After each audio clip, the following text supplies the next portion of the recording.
Bonsoir Guillaume. Salut Baudouin. Vous êtes technicien à la Fédération des chasseurs d'Île-de-France et nous sommes à Marly-le-Roi ce soir. On va essayer de voir des bécasses. Vous pratiquez régulièrement des sorties pour aller baguer des bécasses. Alors, à quoi ça sert de baguer des bécasses? Comment est-ce qu'on va fonctionner ce soir? Ça sert à but scientifique, on bosse avec le Muséum d'Histoire Naturelle. D'accord.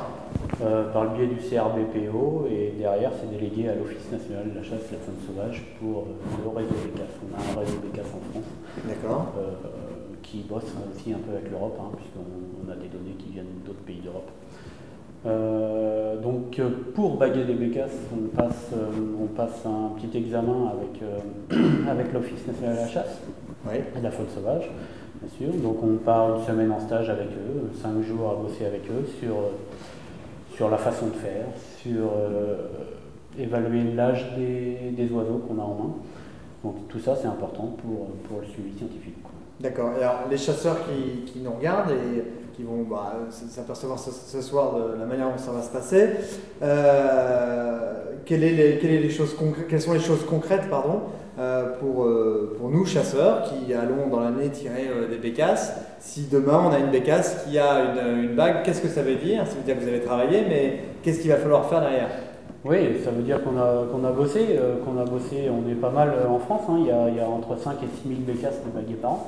Ouais. Donc on a bossé comme on pouvait, ça monte. Il y a une bonne équipe de bagueurs maintenant, aussi bien en France qu'au niveau régional pour la fictif.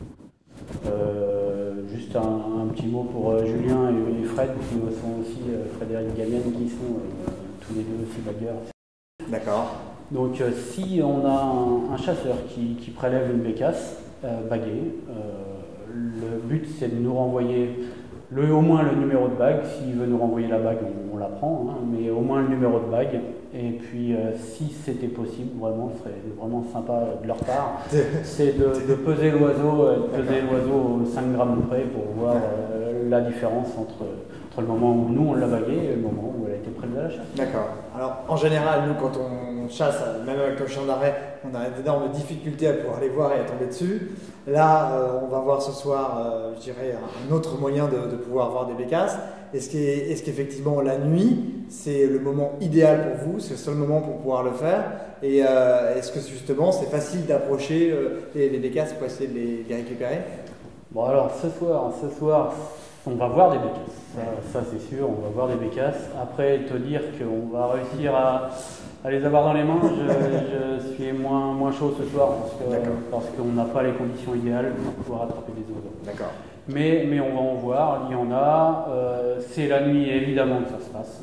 Bon, moi, mes meilleures sorties et ce que je préfère, c'est quand tout le monde est bien chez soi, quand il pleut, quand il y a du vent, là on peut faire des belles soirées. D'accord. Et alors, en termes de matériel, qu'est-ce que vous allez utiliser alors? Matériel, on va utiliser une espèce de cloche à fromage fabriquée maison, comme pour tous les bagueurs de France au niveau des bagueurs de bécasse. Oui. Donc une cloche avec une canne à pêche entre 5-7 mètres.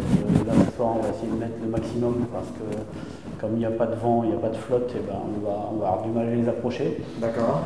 Donc on va mettre le maximum de la canne, un bon phare, notre peson, nos bagues et notre autorisation bien sûr pour pouvoir baguer les bécasses. Alors ça se fait uniquement à pied ou est-ce qu'on peut déjà observer en voiture et ensuite descendre de la voiture? Bon, à l'origine ça se fait vraiment à pied. Ouais. À pied, la plupart du temps ça se bague dans des prairies permanentes, temporaires. Bon, forcément en Île-de-France on n'a plus trop d'élevage. D'accord. Ici il n'y a pas d'élevage du tout, donc on va bosser dans le blé, dans les colzas, dans les chaumes de maïs. Donc c'est des territoires qui sont plus durs à approcher. On a plus de mal pour approcher les bécasses puisqu'on fait un peu plus de bruit dans une pâture. D'accord. Et les dernières statistiques ces dernières années, est-ce que l'évolution est plutôt croissante sur le nombre de bécasses que vous pouvez voir? Oui, on s'améliore. C'est vrai que les premières fois, c'est vite décourageant. On a eu aussi bien les deux collègues que moi, on a eu un moment envie de lâcher un peu parce qu'on n'y arrivait pas. Ouais. Et à force, on choisit nos soirées, on s'améliore, on essaie de faire le moins de bruit possible pour les approcher et c'est vraiment primordial. Ouais. Et dernière question, est-ce qu'il vous est déjà arrivé de récupérer des bécasses qui avaient déjà été baguées? Oui, ça s'appelle un contrôle dans le jargon du bagage. Pardon. Ça s'appelle un contrôle. Quand il y a un oiseau prélevé, c'est une bécasse prélevée, et quand on contrôle un oiseau, c'est un oiseau qu'on a déjà bagué. Alors soit nous, soit un autre bagueur en France. Oui, ça arrive quelques fois dans l'année. J'ai un exemple pour illustrer, c'est qu'on a bagué une bécasse qui à l'entrée de la Fédé, il y a une bécasse qui est naturalisée. On l'avait baguée à Follainville-d'Elmont en 2008. Ouais. C'est moi qui l'avais bagué, je l'avais rattrapé en 2011 à Follainville aussi, au même endroit, de toute façon les bécasses, donc 2008-2011. Ouais. Et elle est morte 2015 dans le même coin, elle est morte dans les mains à Julien, une histoire de bagage, ça peut arriver, on a des dégâts collatéraux, on peut dire, mais c'est rare, c'est le seul oiseau qui nous est mort dans les mains. D'accord, très bien. On est quand même à plus de 600 bécasses baguées maintenant depuis quelques années. Quand même, 600. Bon bah 600 plus les 40 de ce soir, 640. Voilà. Bon bah parfait, eh bien allons-y, c'est parti. Ok. Bon bah Guillaume, ça y est, il a fallu quelques tentatives, on a pu voir ce soir. Qu'est-ce qui fait que c'est aussi difficile de réussir à pouvoir les attraper? C'est une soirée spéciale, on est mi-mars. Mi-mars, les oiseaux vont commencer à pensent à repartir. Elles ne restent pas ici, ces bécasses-là. Elles repartent nord-est de l'Europe, Sibérie, Russie.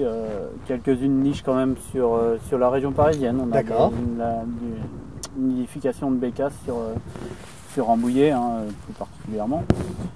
Ce qui est difficile, c'est ce que je t'ai dit tout à l'heure, on n'avait pas de soirée avec de la pluie, on n'a pas de soirée avec trop de vent, et enfin, on a notre bécasse.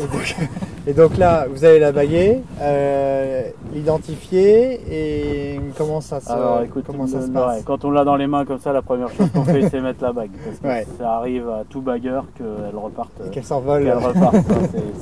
Donc on va commencer par mettre la bague. D'accord. Et ensuite, donc allez, on va, celle-ci, elle aura un petit numéro qui finira par 972, elle sera marquée dans mon carnet qui garde toutes mes données depuis que je bague. J'ai toutes mes données de bécasse, celle-ci elle sera marquée. À 972, prise ici à cet endroit. Voilà, Marly, j'ai le temps que j'ai mis à baguer ici, à tourner sur le secteur. D'accord. J'ai le nombre de contacts.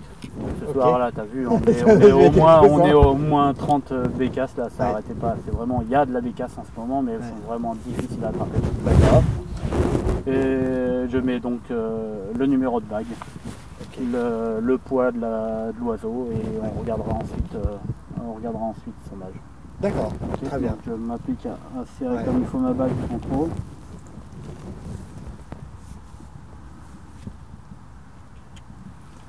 Ok.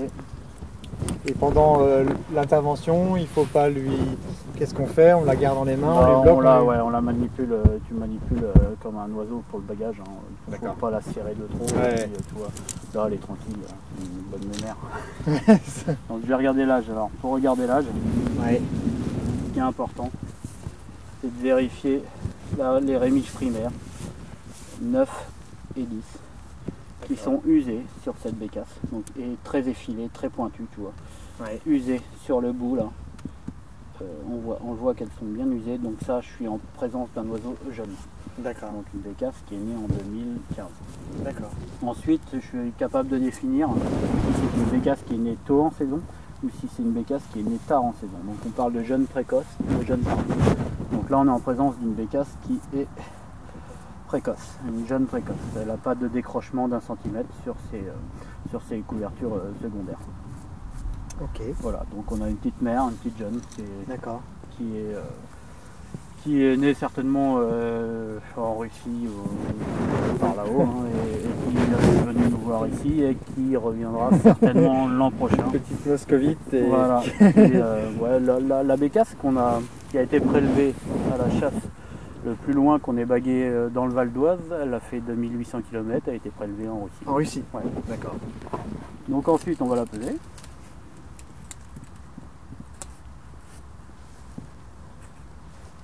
Le poids moyen d'une bécasse adulte? Bon, on est qu'elles soient adultes ou jeunes. Je dirais même que les jeunes sont régulièrement plus lourdes que les adultes. Ouais, j'ai remarqué ça. Là, tu vois, on est sur des bécasses à 320 grammes.